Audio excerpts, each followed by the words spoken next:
to welcome you all to this virtual workshop, Ensuring That We Measure What Matters, Minnesota's Compasses Advisory Group Process.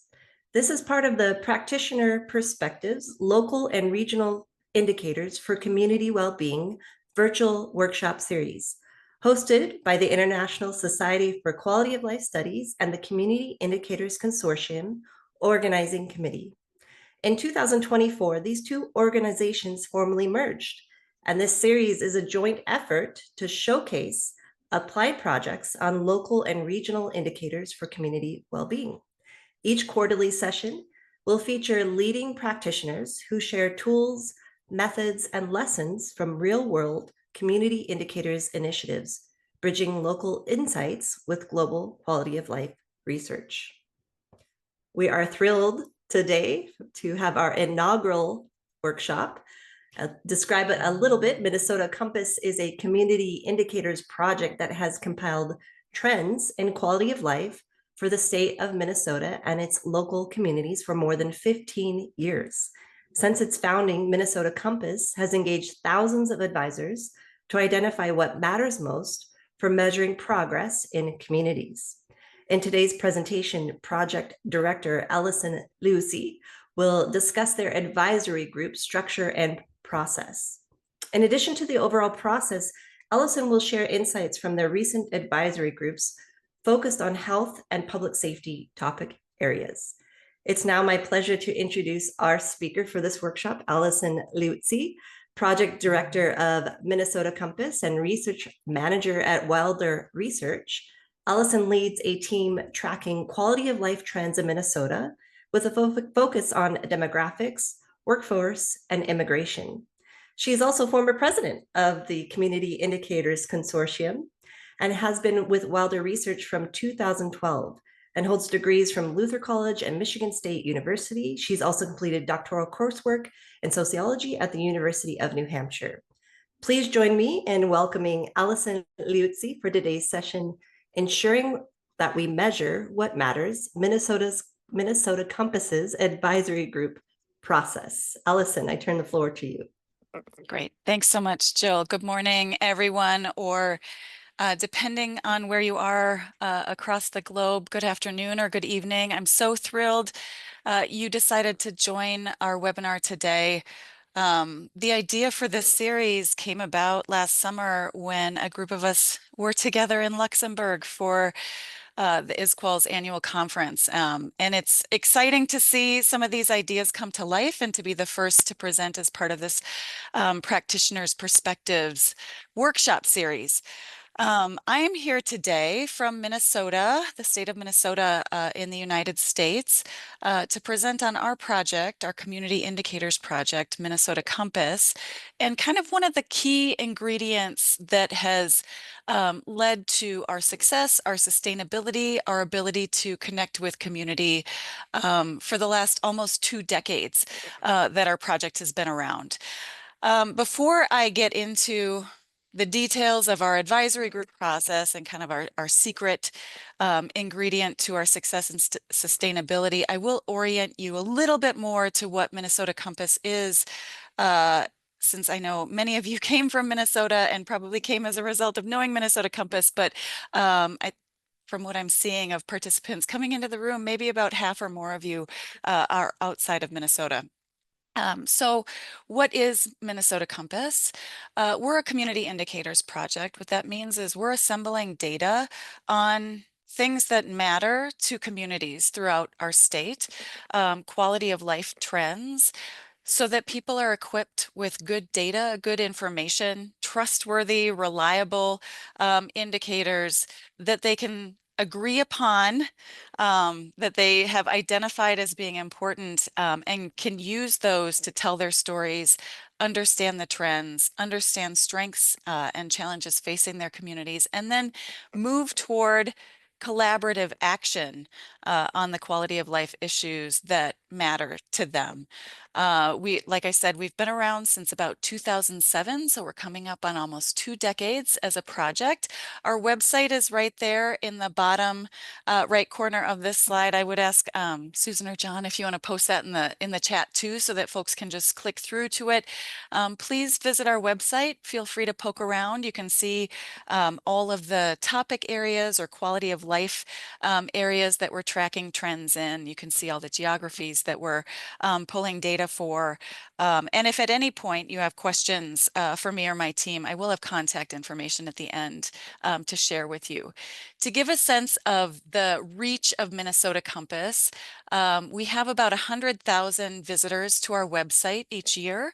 If we just divide that, do a really quick calculation by Minnesota's total state population, that's about 2% of our state's population. So pretty big for a community indicators project, pretty far reach for a community indicators project. And we're really proud of being a part of our state's information infrastructure.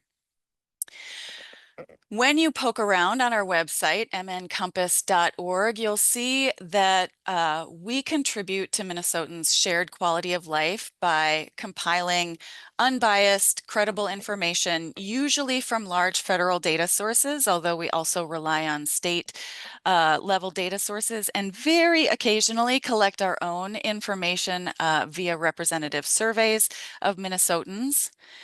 We track trends and measure progress on issues that are related to quality of life, things like education, workforce, employment, economic development, transportation, the environment, and these quality of life issues and all of the measures within them didn't come about as a result of us sitting at our cubicles in front of our computers deciding which issues matter.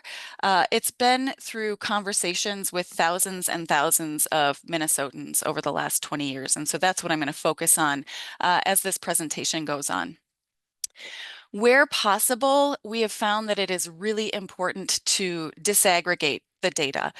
In other words, it's not enough to show statewide trends in things like third grade reading achievement or the share of Minnesotans who have healthcare coverage, but we also want to dig deeper to see how does that differ by race, age, gender, income, household type, across geographies, rural and urban areas.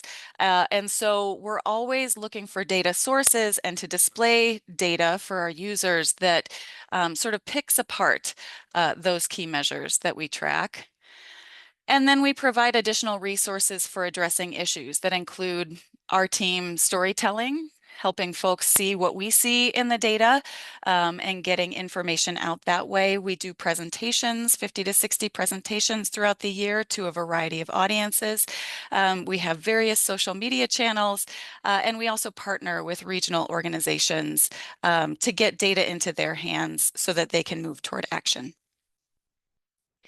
And it's really a very sort of simple logic model, if you will. There's an equation where people throughout the state of Minnesota have good intentions and they want to see good things happen in their communities and across the state, but not necessarily a common base of information. And so that can lead to people sort of arguing over what the right data actually are, and that leads to inefficient decisions. It can delay, excuse me, action.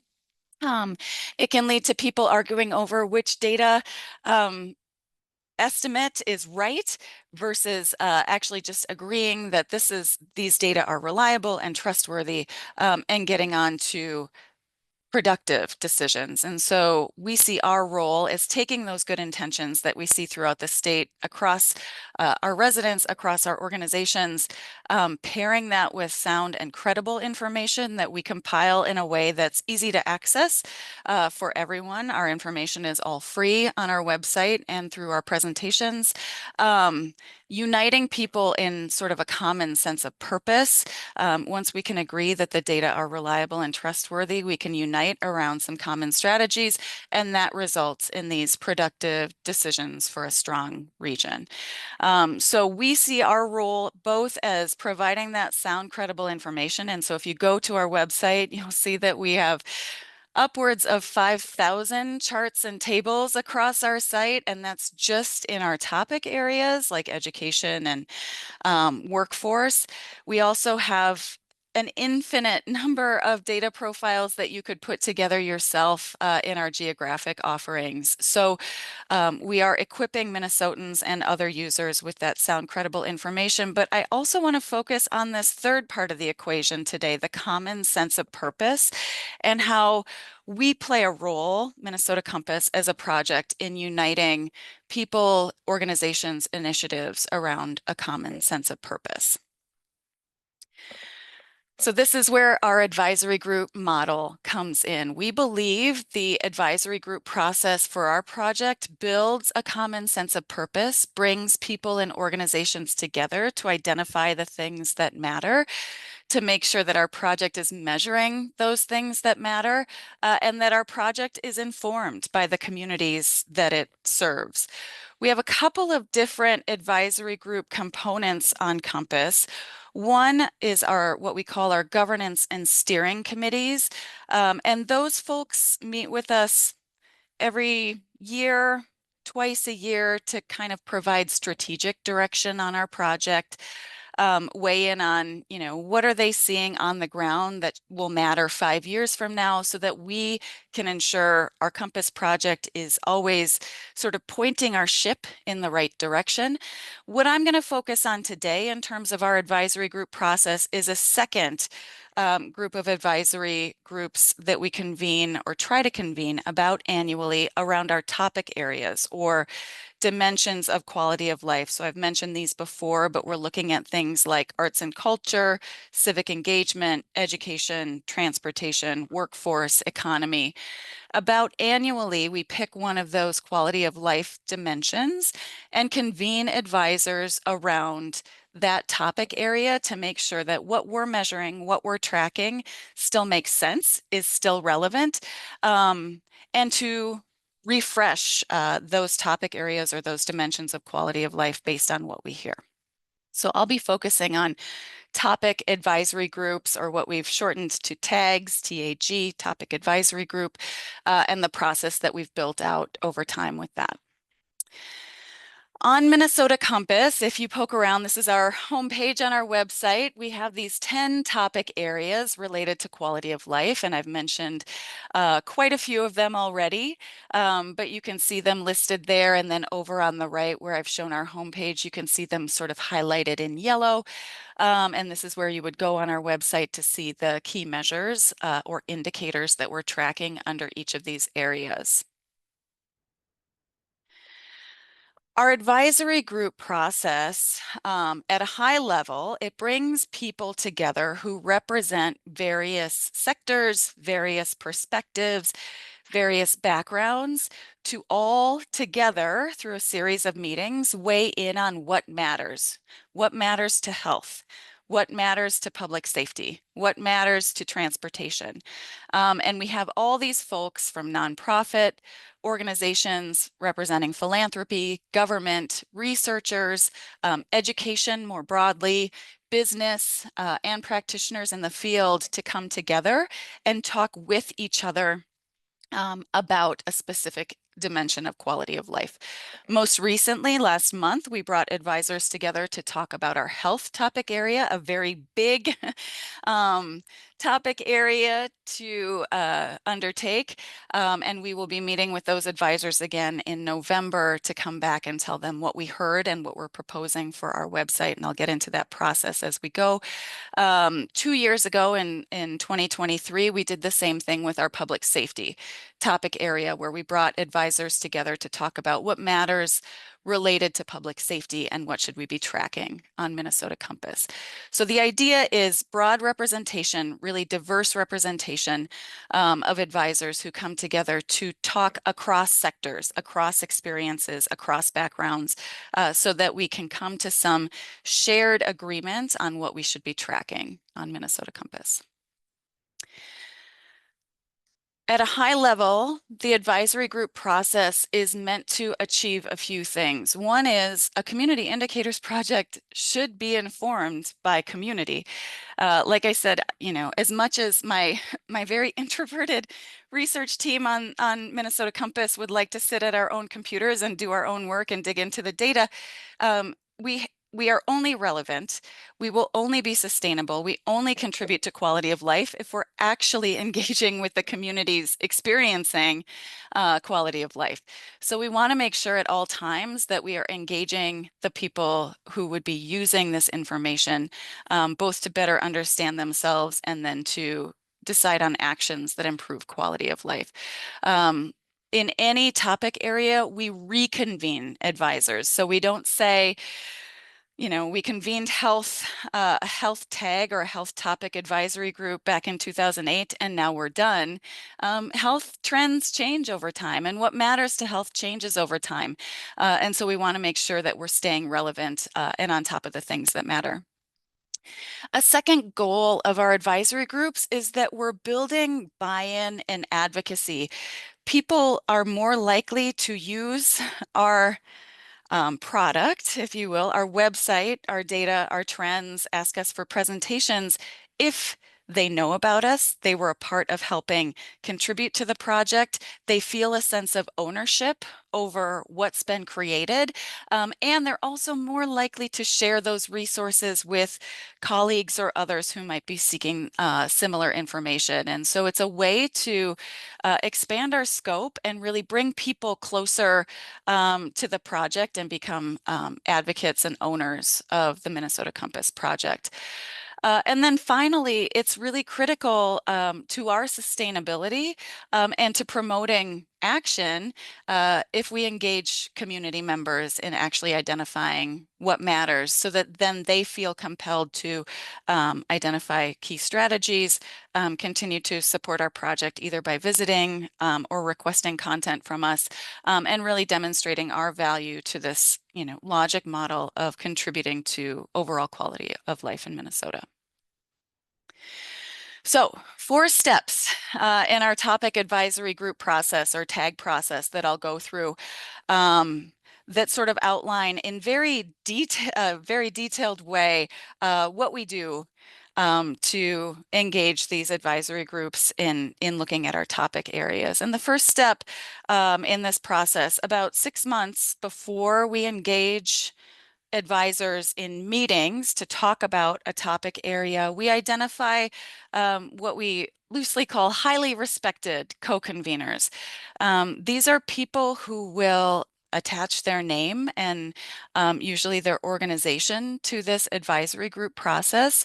They have name recognition, they're highly respected, they have a reputation in the field, and we use that or leverage that both in terms of putting their names on invitations to our advisory group meetings, but also asking them to play a leadership role at those meetings, welcoming advisory group members, orienting the room towards our goal, sharing why they're enthusiastic about engaging with our project. And so some key components of co-conveners, like I said, they're recognized, they're reputable, they can bring people together. We try not to pick anybody that is too polarizing. Usually these people represent heads of philanthropic organizations, businesses, leaders in our state agencies. In the past, we've had dozens of co-conveners sort of representing those positions. These co-conveners, it's usually 2 to 3 people who we ask to provide about 5 to 10 hours of their time over the course of the full advisory group process. They provide guidance before and between advisory group meetings on who should we invite, who should be included in the room when we talk about health or when we talk about public safety. They weigh in on the meeting agenda to make sure we're engaging people enough, asking the right questions. And when we put together our recommendations for key measures or indicators to track, we make sure to send it through our co-conveners first to make sure we didn't miss something before we present it to the full advisory group. Like I said, they play a welcoming role during the actual meetings, usually right at the first 5 to 10 minutes. They will stand in front of the room, welcome people in, and give some of their thoughts and perspectives. And again, it it sounds a little bit strange to say it out loud, but they do have name recognition, where if someone receives an invite to attend some advisory group meetings and commit about 4 to 5 hours of their time, we want them to feel like it's worth it. And sometimes having certain names attached to that invitation helps sway people in the direction of, oh, they're the ones inviting me. I want to be a part of this meeting. This sounds really important and legitimate. And so we don't just rely on our co-conveners for name recognition, but it is one of the pieces that helps contribute to getting other people in the room to volunteer their time. To give you examples of who we've had as co-conveners recently, like I said, we're currently in the middle of our health topic advisory group process, and these are our co-conveners for the health tags. We've got 2 people representing Blue Cross and Blue Shield of Minnesota, and then the foundation arm. For those of you outside of the United States, Blue Cross and Blue Shield is a health insurance provider. Blue Cross Blue Shield of Minnesota Foundation has been a longtime supporter of our Minnesota Compass project. Our whole project is grant funded, and they have supported us since the beginning for the last 18 years. Bukata Hayes is the Chief Community Health Officer. Erica Orton is the Principal Evaluation Program Manager. They've both been deeply involved in helping us plan these meetings, meeting with us in between. Erica was on a meeting with us earlier this week to talk about some indicator recommendations. And so we've been working very intensively with both of them. And then usually we have also, and what we would say is an internal co-convener, someone who is part of Wilder Research or Wilder Foundation, which is the organization that our project is based out of. This time, our co-convener internally is Heather Britt, our executive director at Wilder Research. Prior to coming to Wilder Research, Heather was in the health sector. And so for a variety of reasons, it made a lot of sense for her to be a co-convener. So these have been our 3 this year. 2 years ago, when we did our public safety topic advisory group, to give you a sense of what it looked like then, we had 2 individuals representing the Minnesota Justice Research Center, a small and very scrappy organization that engages in research related to community safety and criminal justice. And then our internal co-convener was Julia Tella, a research manager here at Wilder Research. Julie has a great deal, decades of expertise in community safety and criminal justice, which is why we asked her to lead as part of that topic advisory group. So that's step number 1, identifying highly respected co-conveners, making sure their names are in invitations to advisory group members, making sure they're involved in the process, and feel some sense of leadership and ownership over the tags. Step 2, we invite a diverse group of advisors. This is where we're pulling in individuals and organizations from throughout the state to weigh in on what we're measuring and what we're tracking across the Minnesota Compass project. These advisory group members can be topical experts, for example, in health. They might be providers, they might be practitioners, they might be payers, or they might be sort of what we would consider tangential to the health field. So maybe they're not providers or practitioners or payers, but they're working in homelessness, or they're working in domestic violence, but still have perspectives to share about what matters to health. And so we will also branch outside of what we would consider sort of strictly speaking that topic area. They tend to be leaders in their communities and organizations, and it is critical when we develop a list of topic advisory members that they represent diverse backgrounds. That's from the perspective of different sectors, as I showed you before, nonprofit, government, philanthropy, researchers, but also we're looking for a diversity of demographic backgrounds across race, ethnicity, nativity, gender, age, areas of the state. Minnesota It's a largish state, 5.5 million residents. We've got urban and rural areas. We've got regions of the state that rely on different industries as part of their economy, whether it's healthcare or agriculture or tourism. And then we also want to recruit different political orientations. We are a nonpartisan project and want to make sure that our data serve people from a variety of positions across the political spectrum.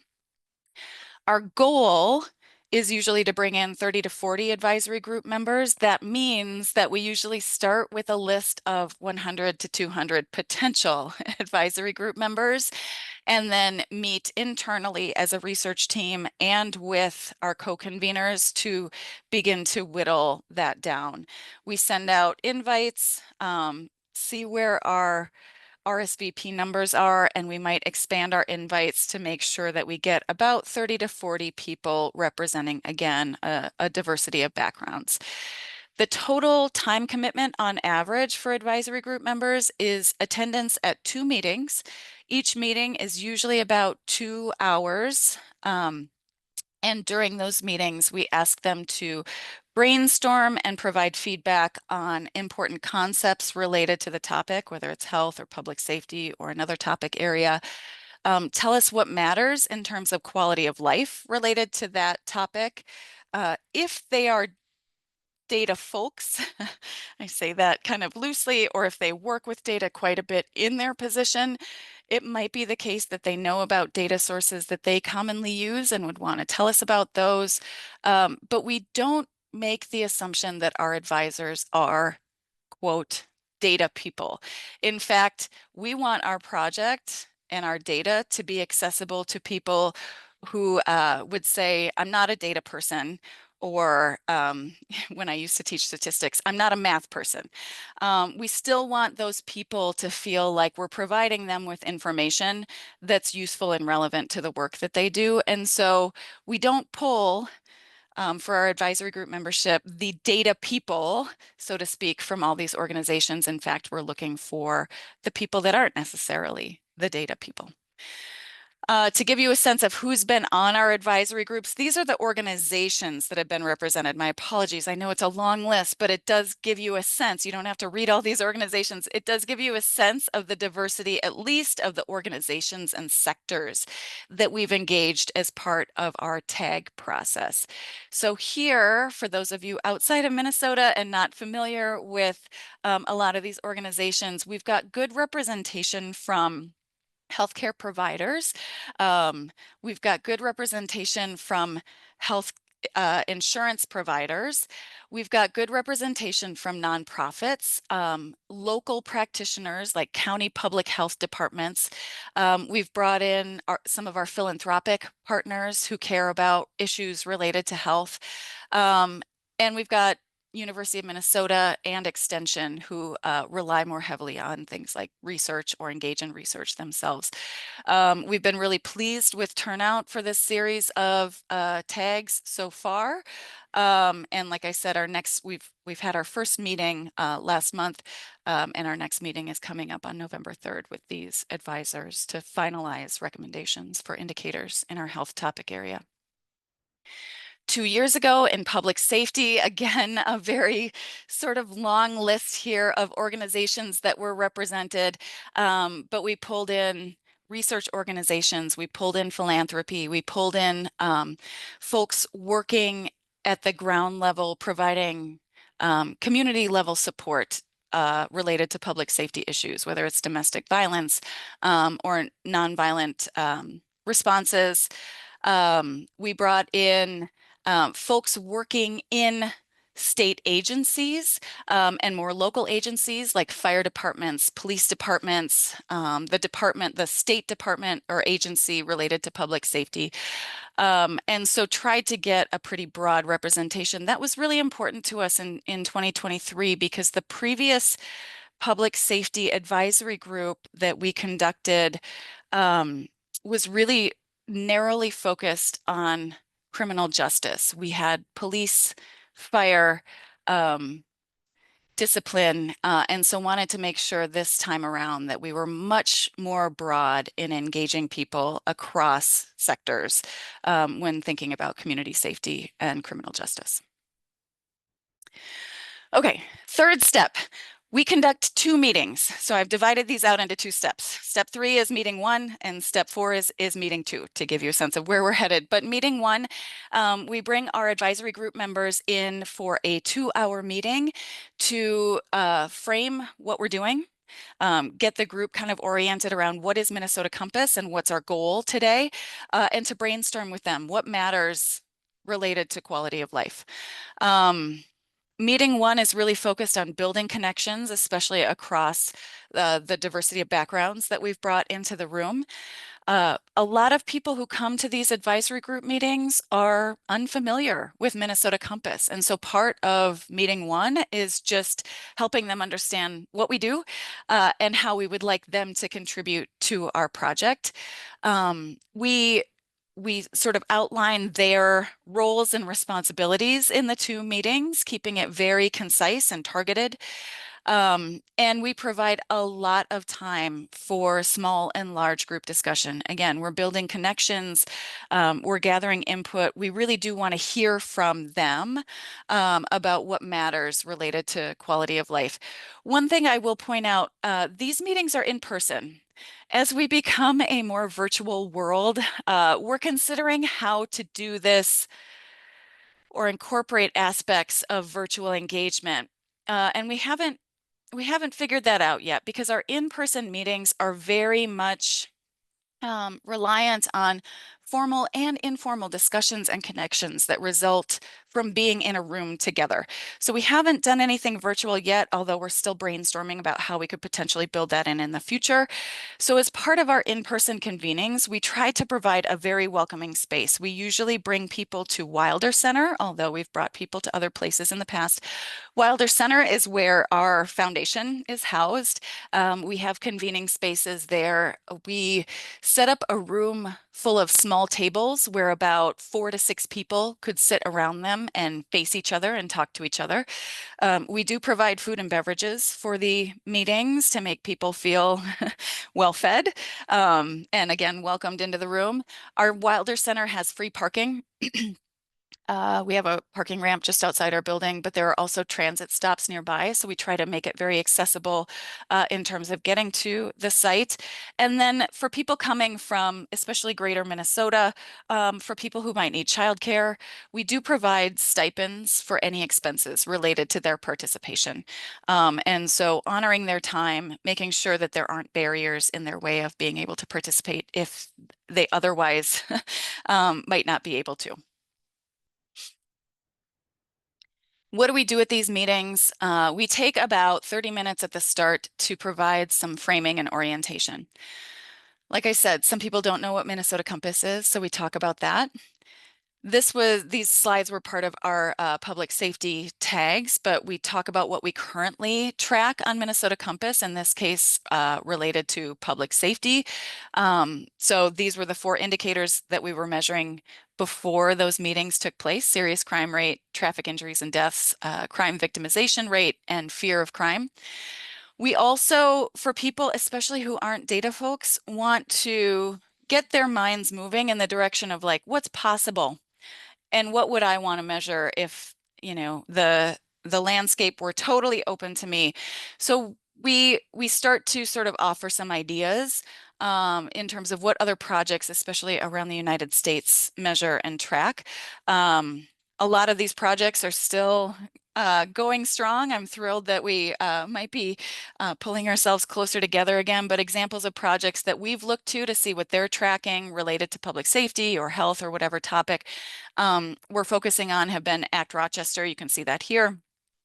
Arizona indicators, the Bay Area Equity Atlas, Communities Count, which is up in King County, Washington, kind of near Seattle, the Community Advancement Network, or CAN, Making Action Possible, or MAP, which is in southern Arizona, and then Truckee Meadows Tomorrow, or Nevada Tomorrow, which they contribute to.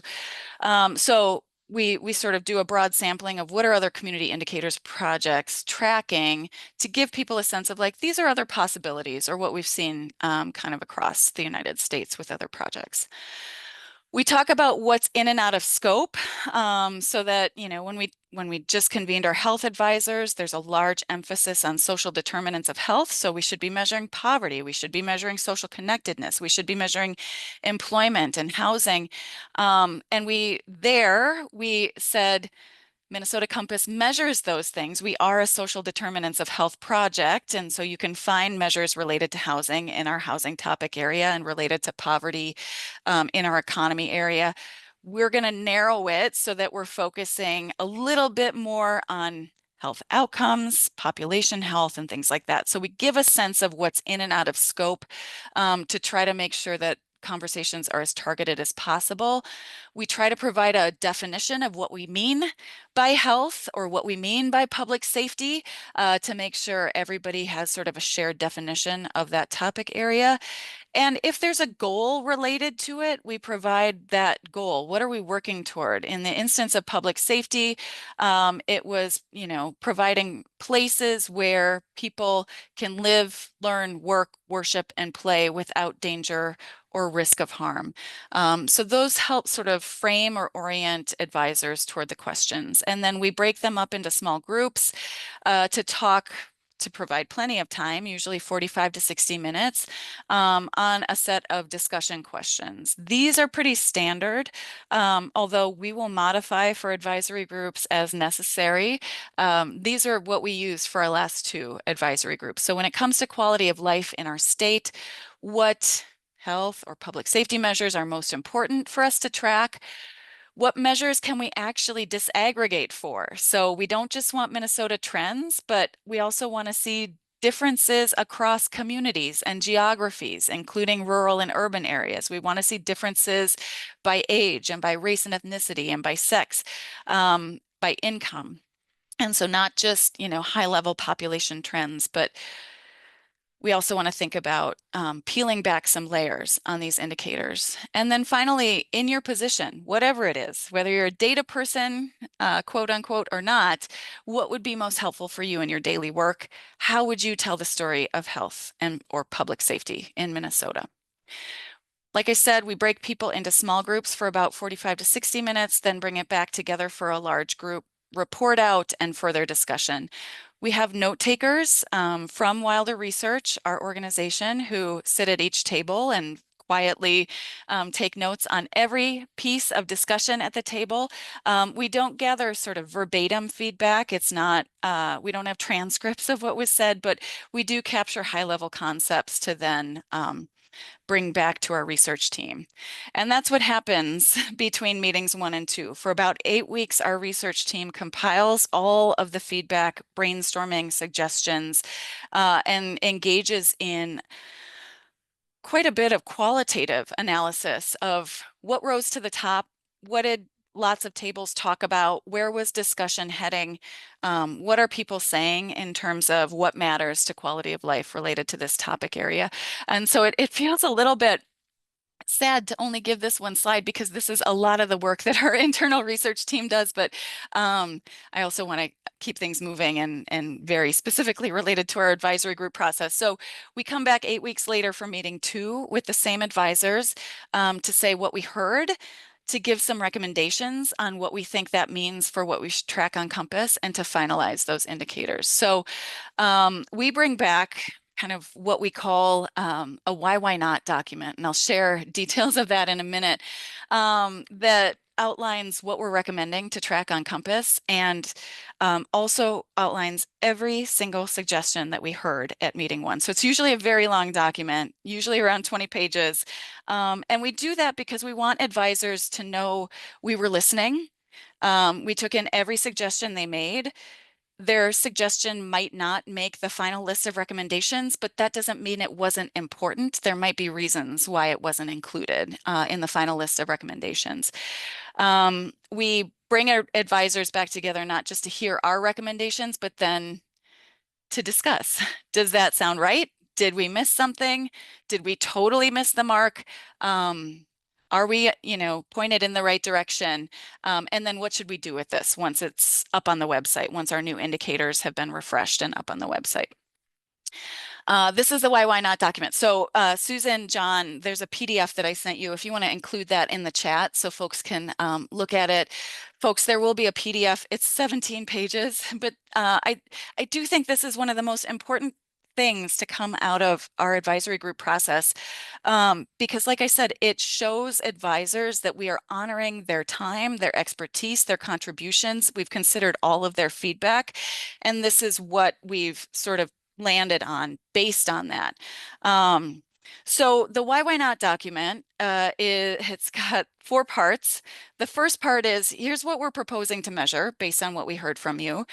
Minnesota Compass has about 3 to 4 key measures in each topic area. We're not a data warehouse. We try to keep it very tip of the iceberg. And so we come back usually with a set of about 3 to 4 key measures.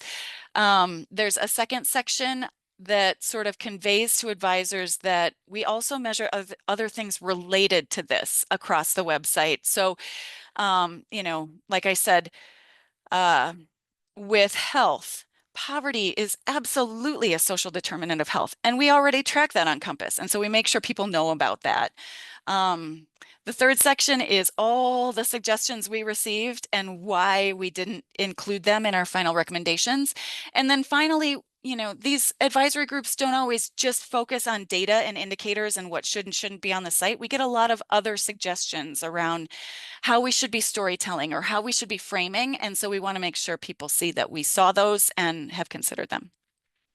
So to break it apart, the first page are those proposed key measures. We list them, we say why we want to include them on Compass, and ask advisors to sort of consider that proposal. The second section, we have a very specific set of criteria on Minnesota Compass, and John and Susan, there's a link that I sent you for this. If you want to post that in the chat, it'll bring you to the Minnesota Compass section that outlines these criteria. This is not, we tell our advisors, you don't need to think about these things, but our research team does. For our project to stay trustworthy, reliable, consistent, we have to consider how the data that we would assemble fits these criteria. Are they relevant and valid? Is this data regularly collected the same way over time? Are these leading indicators? We're not an input-based project. We're not tracking, tax dollars into something. We're looking at outcomes. And so we want to make sure our indicators are outcome-oriented and that they signal broader changes to come. You can see all the criteria here, but this is part of what our research team is doing in those 8 weeks in between, is filtering suggestions through some of these criteria. The second section, helping or context measures, like I said, for public safety, housing concepts were raised as important to public safety. And so we mentioned which housing measures we're tracking, food access, neighbors helping neighbors, things like that. So we kind of give a sense of, it's not just the 3 or 4 public safety measures that we're going to track, but we've got these other helping measures that will help paint a picture of quality of life in Minnesota. And then, like I said, pages and pages of suggestions and reasons why we may not have included them, including we already do that on Compass. We can't find a good data source for it. It doesn't meet those criteria, the key measure criteria that I showed you, or there were other measures that just seemed more important, that rose to the top in terms of discussion. And so we're going to lean into those. And that doesn't mean these other ones are unimportant, but they just weren't at the top of the list based on advisors' feedback. And then finally, these additional suggestions. So for example, with public safety, one of the suggestions is that we consider renaming the topic area to public wellness instead of public safety to give more of an asset-based approach. And so we want to make sure that we take all those suggestions. Some of them we actually do incorporate. Others we might consider and decide not to incorporate, but we want to make sure advisors know that we heard them, that we considered them, and also have reasons why we may or may not have incorporated those suggestions.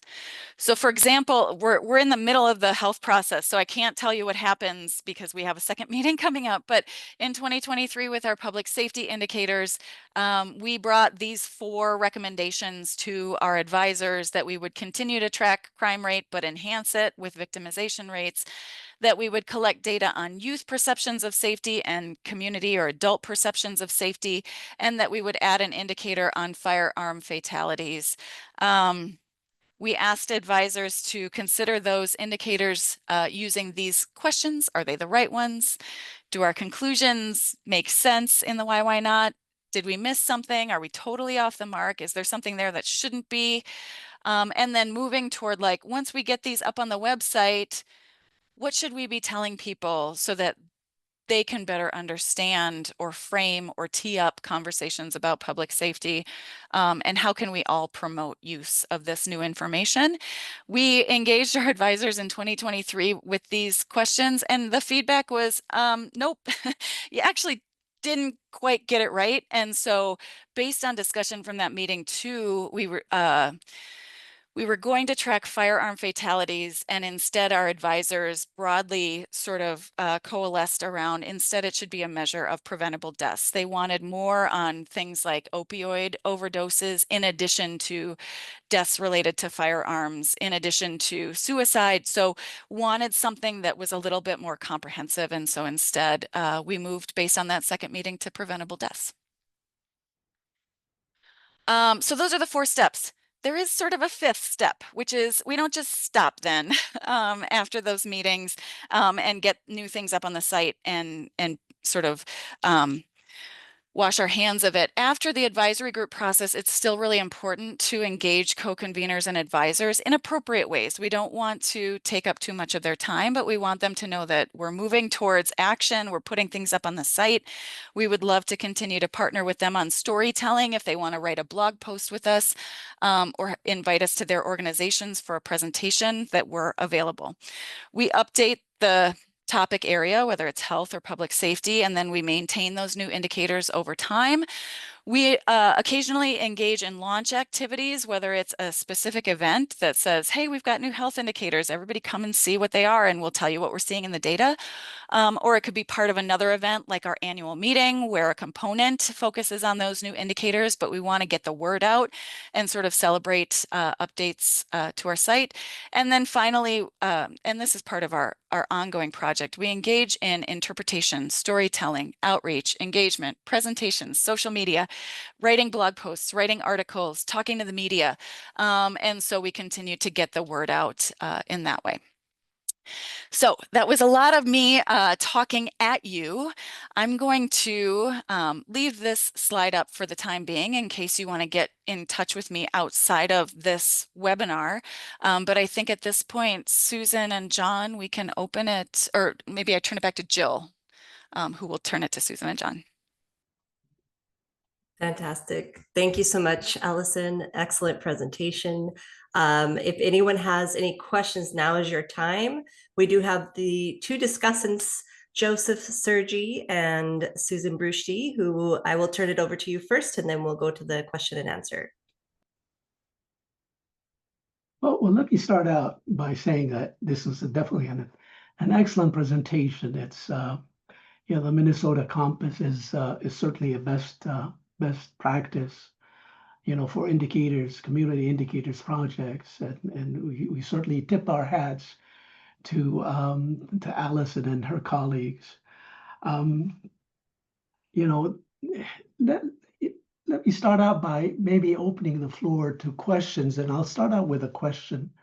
And the question is, you talked a lot about co-conveners, conveners, and the advisory group members, and you showed us how essentially participation in those group meetings tend to be fairly representative of a wide range of organizations, and again, this is highly commendable on your part. But I would say, but let me say, humans, participants are humans, and therefore they're emotional by nature. They have political beliefs. They tend to be partisans on almost every political issue. Um, well, not necessarily political issue, every social issue. So all those indicators that you talked about and the quality of life dimensions, uh, especially in the United States, and I'm sure in Minnesota, um, they tend to be uh, politicized. They're highly polarized in terms of being right wing versus left wing. So my question to you is that, is there a mechanism or is there a way that the Minnesota Compass um, puts in place to avoid recruiting people who have certain political beliefs as much as we like to make the process apolitical? Possibly it's Right. impossible. It's a great Let me question. let me ask you. It's something that we think intentionally about. Our public safety advisory group in 2023, for those of you not familiar with Minnesota, I do know this made international news. In 2020, George Floyd was murdered here in Minnesota by a police officer. And so even 3 years later, convening our public safety advisory group, there was a lot of discussion around how do we effectively bring advisors into a room together who might have widely differing interpretations of public safety and orientations and action strategies, and make sure that conversations are productive, and that we can speak across differences. And so it begins with that intentionality and that awareness. We work closely with our co-conveners when we look at potential advisory group members to say, is there anybody here who, not that we should exclude them, but that we should know ahead of time could throw the dynamic off in a room, that could dominate conversation in a direction that might not allow everybody to speak. So we try to make sure that we understand who our advisors are coming into the room. It is a piece, I think, where my team, we tend to get a little bit anxious, but our planning helps with this. When we're in the room, making sure that we're engaging in facilitation strategies that, if one person is speaking and speaking and speaking, we can say, okay, this person has said this, who can respond to that? And sort of pivot to other perspectives.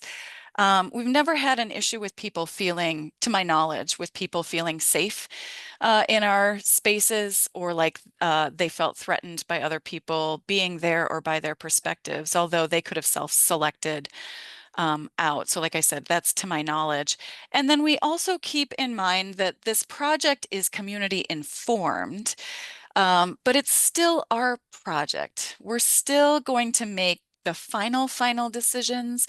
And so we do want input, we do want feedback, we do want consensus around a final set of indicators, and not everybody's going to get their way. So we try to frame things as gently as possible to indicate that we still own this. But that's been a message as well that we convey. Well, thank you, Allison. I'll turn it over to Susan. Thank you so much for this fantastic presentation, Allison. Thank you for your question, Joe. So many different opportunities to have conversation about. Particularly want to admire some of the techniques that you use. I loved the why not? And I was just wondering, do you ever get any feedback once you do that? People wanting to dig in more, or how does it actually work in real time? It's a great question.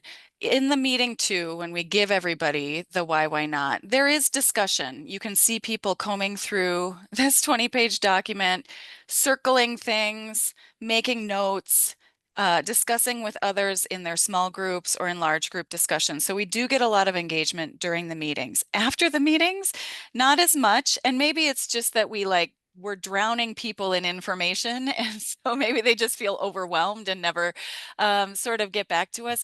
But again, I just feel so strongly about it as a tool to say, we heard you and your feedback is important. So I do see it as an honoring document, and good documentation for our project. I go back to, I came onto the project in 2012, and I'll go back to notes from 2009 to make sure I understand what was offered at that time and have some context. So it's historical documentation as well. Beautiful. And we're so appreciative of those tools. And guess what? We're going to be using that and honoring that concept. So thank you very much from the Fantastic. field. Good. Yeah. Happy to hear I it. had another question, if I could. I'm really interested in the example that you shared about preventable deaths. Mhm. And what a wonderful accomplishment. And I was just wondering if you have any more to say about what it was like to collect that information and what became of that strand of the data for you. Yeah, we're still kind of working on that one. It gets so, preventable deaths as a concept sounds straightforward, but once you get into the data and the way that death data is coded, you have to start getting into all the methodology. So we're still working through some of that. And excited to sort of share in the next 6 months or so the new indicator, but it has been a little bit tricky because it's so morbid sometimes, but coding deaths in terms of those that are preventable captures some of them, like deaths due to firearms, but doesn't capture all of them. And so we have to add in some other categories of deaths that we've deemed preventable. So it's been tricky. We'll make sure that we draw up all those notes, but it was a good outcome of that advisory group to say, nope, firearms is too narrow. We need opioids, we need suicide. Yeah, so we're working on it. Love that. Thank you very much. I see that we had a question before we turn to it. We might have lost it. I'm not sure. I had another question for Allison, but I wanted to see if Joe had one too. Well, I have a lot of questions, but I'd love to get, people who are participating in this session, in this, to voice their own opinion and ask questions. Are there any questions? Yeah, if you don't want to put questions in the chat room, why don't you just raise your hand? And I'm sure Allison would address them. We saw a hand up. Where is that? But it's, oh, there it is. Fantaswa, did you have a question for us? Yes, Hello. I did. I was going to ask Alison whether you collaborate with other organizations as well. Do you collaborate with other organizations, work with other organizations in the same industry? We do. So on the community indicators data side of things, Minnesota has a really robust data infrastructure. So we've got Minnesota Compass. We work really closely with our state demographic center. That's part of the state system, part of the state agencies. We work with Center for Rural Policy and Development. They're a great sort of data shop that focuses specifically on rural issues. We're part of Minnesotans for the American Community Survey, or MAX as we call it, to make sure we're keeping track of federal data sources and especially Census Bureau sources. So we're working in alignment with data projects. Then in terms of nonprofits, foundations, government, this is one of the ways that we collaborate with organizations in that space. We also sit on some of their work groups. We were bringing some new data initiatives to Minnesota, and various Minnesota Compass team members were asked to sit on those committees and weigh in on what they're tracking and make sure we're aligning efforts and not replicating. So we do that. And then, like I said, we we're very active out in the community, giving lots of presentations, feeding information back to communities, talking to them, even like outside of these tags about what matters. So we make sure that we're keeping our finger on the pulse of important issues and key trends. So yeah, outside of these topic advisory groups, we're collaborating quite a bit with other organizations. And then on the side, our research staff also have what we call contractual projects. We bring in projects to focus, you might see on Minnesota Compass, our STEM section that looks at science, technology, engineering, and math. That was a result of working with Boston Scientific, a company that has some headquarters here in Minnesota, and Ecolab, also headquartered here in Minnesota. They wanted indicators that related to STEM, and so we worked with them. So lots of ways that we're partnering with different organizations. Excellent, thank you. I see we have a couple of questions in the chat, and I didn't know if one of you wanted to come off chat and ask Allison the question yourself. Erin, you were up. Do you want to talk to Allison and ask her your question? Sure. Yeah. Can you hear me okay? Perfect. Thank you. Okay, great. Okay, thank you. And thank you for this great presentation. This has been really interesting. I was curious whether it's come up throughout these engagement processes that there's a need for data that doesn't already exist anywhere, if it doesn't exist in like federal, state, or local data, and whether this has led to the creation of new data that's, I'm just curious if that has happened. Yeah, I love this question. Thanks for asking it, Erin. Absolutely. I keep sort of holding up the why not document as this, like amazing document. But one of the other really important deliverables that comes out of this process is a list of, hey, we heard this is really important and there's no good data on this. So what are we going to do about it? So that was a key product, especially of our STEM advisory groups. There were about 9 to 11 really important concepts that our advisors wanted to track, but data didn't exist. And so then we had this one pager where they, out in conversations with corporations, with legislators, with state agencies, could say, this is really important. And we know that because we've talked to, in our STEM case, we talked to 70 STEM stakeholders throughout the state who said, these are the things that we need to be tracking to make sure that we're, highly successful in science, technology, engineering, and math. So that was one outcome. Another place where we've backed efforts is data weren't excuse me, disaggregated enough. Especially Minnesota Department of Education has made leaps and bounds in terms of disaggregating student data by race and ethnicity, more detailed races and ethnicities. So previously it was, we would get students who are white, Black, Asian, Hispanic, or Latino, American Indian, or 2 or more races. Because of efforts, especially of our Coalition of Asian American Leaders, CAL in Minnesota, that Minnesota Compass backed, now the Minnesota Department of Education further disaggregates student race data into different Asian ethnicities to show that there are different outcomes among our Hmong students, from our Filipino students. So that's been one place where we've seen actual change in how we collect data. And then in this public safety case that I just alluded to, we didn't have any data on adult perceptions of safety. So we went out and collected it. So we're paying an organization that does a panel survey of a representative sample of Minnesotans every month to collect data annually for us on adults' perceptions of safety.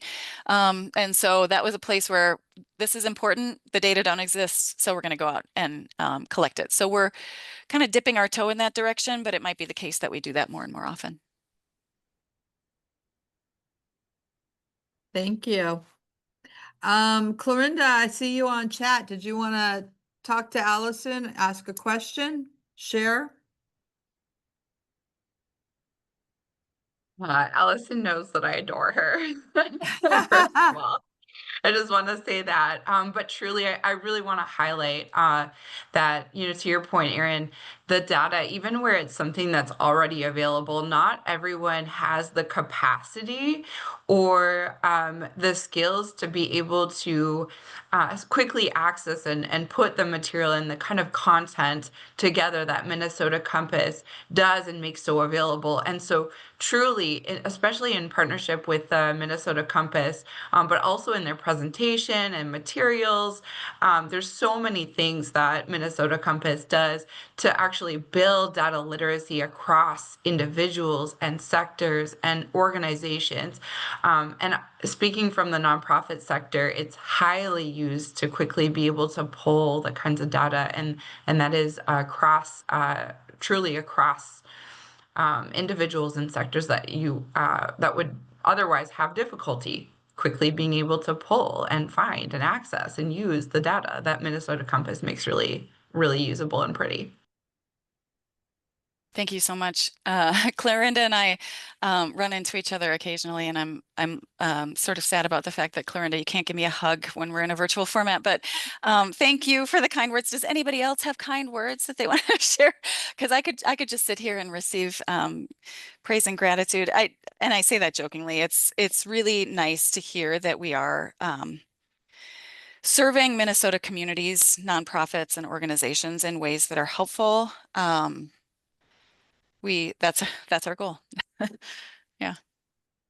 Kat Taminga from Floras also gave you props in the chat and was super grateful. So there's some more. I did want to follow up on something Clarinda said, though, which is I don't want to lose it, how pretty it is. And how, I mean, I assume that means so accessible. And I thought you might talk a little more about how you accomplish that, Allison. Sure. Yeah. Thanks. Thanks for that too. I'm going to give a lot of credit to our community engagement manager on Compass, Sherry Holm. So we have a whole FTE, full-time equivalent, a whole person dedicated on Compass to making sure our website is usable and looks pretty and is easy to understand, easy to navigate.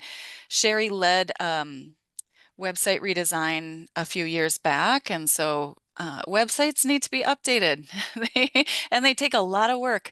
But not only that, Sherry also does our communications and outreach. So she's the one posting on LinkedIn. She's the one doing the newsletter. She's the one tabling at events or getting people to table at events. She's the one, posting on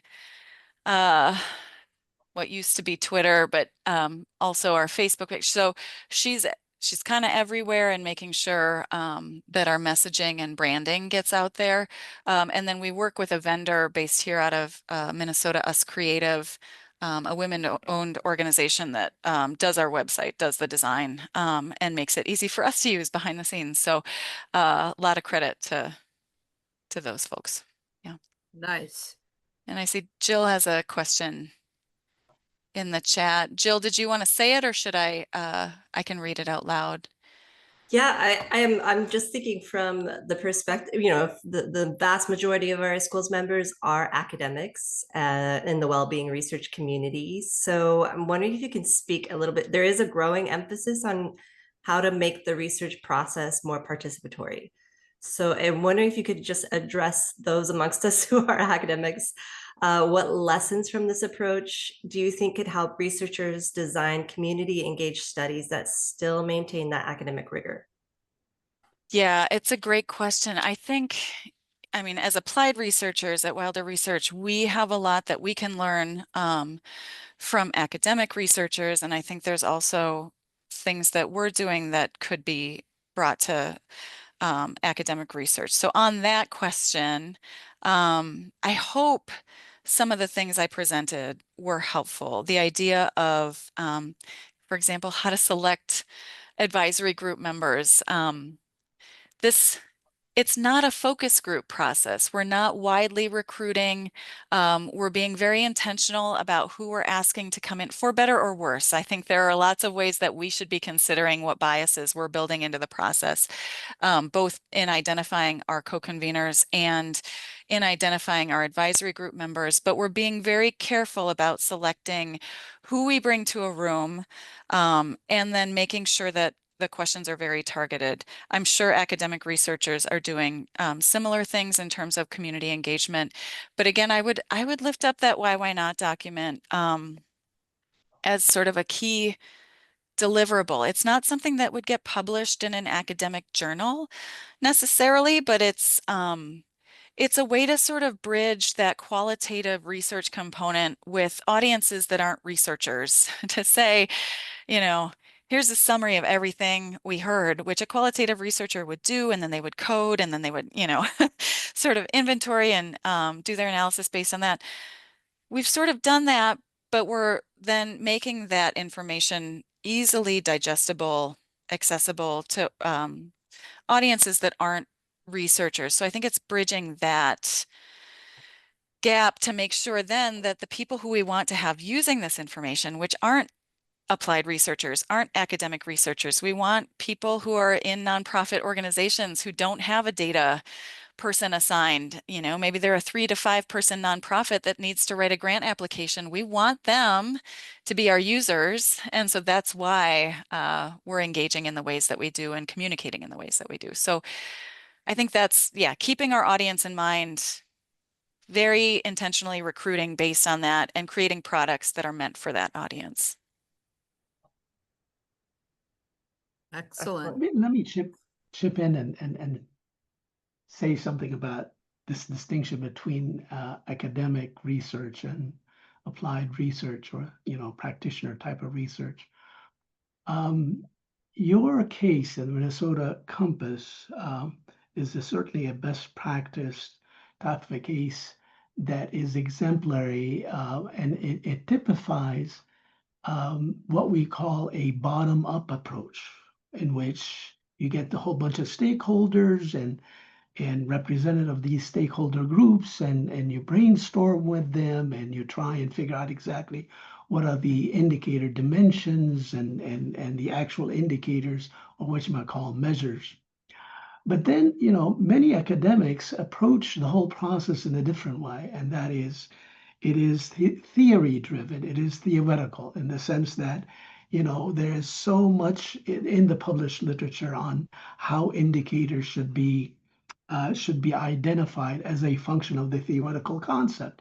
And let me give you examples of theoretical concepts that drives some of these indicator projects. I mean, we're talking about one of the most important theoretical concept is sustainable development. And you've got a whole bunch of academics talking about and identifying very specific community indicators of quality of life indicators that are based, or at least guided, by the concept of sustainable development. We've got other types of theoretical concepts, such as economic development. If you have that frame of mind of being an economic development person or professional, then there are certain kinds of indicators that are likely to be, that essentially would rise up to the surface and become so important, then most of the other indicators wouldn't matter. If you embrace a different kind of, if you're so poverty oriented, in the sense that you want to alleviate poverty in any community, you're driven by, say, socioeconomic security kind of a concept. On the other hand, there are many concepts related to social justice, or what's some of us call the just society, in terms of race relations, gender disparity, that kind of thing. So again, these are theoretical concepts drive the identification and the selection of indicators. It's a top-down process. Your process is a bottom-up. Now, the challenge is, how do we create bridges between the top-down and the bottom-up process? Back to you, Allison. Well, and the bottom-up process is not without its flaws. When we engage advisors, we have to be aware of the ways that current events, trends, narratives are influencing what they're bringing to the table. So I sort of alluded to that with our public safety advisory group and the recency of the George Floyd murder, and us thinking about how that could influence ideas and attitudes and suggestions. More specifically, and this was before my time, but when we convened advisors around transportation years and years ago, it was a week after the 35W, a highway here, bridge collapse in Minnesota. So a very large bridge collapsed here in Minnesota, devastating for our community. And then the week after, we held a transportation advisory group where they decided bridge infrastructure was a measure that we should be maintaining on campus. So we did for years, and it didn't move very much, and I don't think it inspired a lot of action, but it was an artifact of the time. So there is something to be said for the top-down theoretical approach that has already sort of named major concepts and how they link together, and there's something to be said for the bottom-up, learning on the ground what matters right now. Right. Absolutely. Thank you, Alex. Other comments, suggestions, chiming in?